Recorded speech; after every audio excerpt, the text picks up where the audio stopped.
Match হাঁটার সবচেয়ে বড় টার্নিং পয়েন্ট শুরুতেই সহজ রান আউট মিস। 50 করার আগেই একবার বেঁচে গেলেন রাচিন রবীন্দ্র। শুধু কি এখানেই শেষ? না দর্শক, সবে তো শুরু। এরপর সেঞ্চুরির ঠিক আগে 93 রানে ব্যাটিং করছিলেন রাচিন রবীন্দ্র। এমন সময় মেহেদী হাসান মিরাজ আরও একটি ক্যাচ ফেলে দিলেন, অর্থাৎ আরও একবার বেঁচে গেলেন রাচিন রবীন্দ্র। এরপর দারুণ সেঞ্চুরি করলেন, বাংলাদেশকে একেবারে হারের ডান প্রান্তে ফেলে দিলেন। এরপর মাহমুদুল্লাহ রিয়াদ সেঞ্চুরি করার পর 105 রানের মাথায় রাচিন রবীন্দ্র সহজ আরও একটি ক্যাচ তুলে দিলেন এবং সহজ ক্যাচটা দারুণভাবে ফেলে দিলেন মাহমুদুল্লাহ রিয়াদ। মানে কি বলবো, বাংলাদেশ কি ক্যাচ ধরবে না, নাকি বাংলাদেশ ম্যাচ জেতার মন মানসিকতা নিয়ে মাঠে খেলতে নামেননি? ক্যাচ মিস হয়ে যায় যখন অভিজ্ঞ ক্রিকেটার মাহমুদুল্লাহ রিয়াদের, তখন আর কি বলার থাকে। উল্লেখ্য যে প্রথমে ব্যাটিং করতে নেমে বাংলাদেশি ব্যাটারদের ভরাডুবি।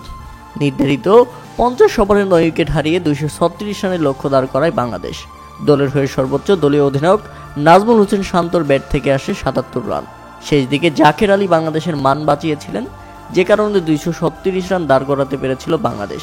55 বলে 45 রানে দারুণ এক ইনিংস খেলেন জাকের আলী, যদিও দুঃখজনকভাবে রান আউট হয়েছিলেন তিনি। এরপর ব্যাটিং করতে নেমে শুরুটা দুর্দান্ত করেছিল তাসকিন আহমেদ।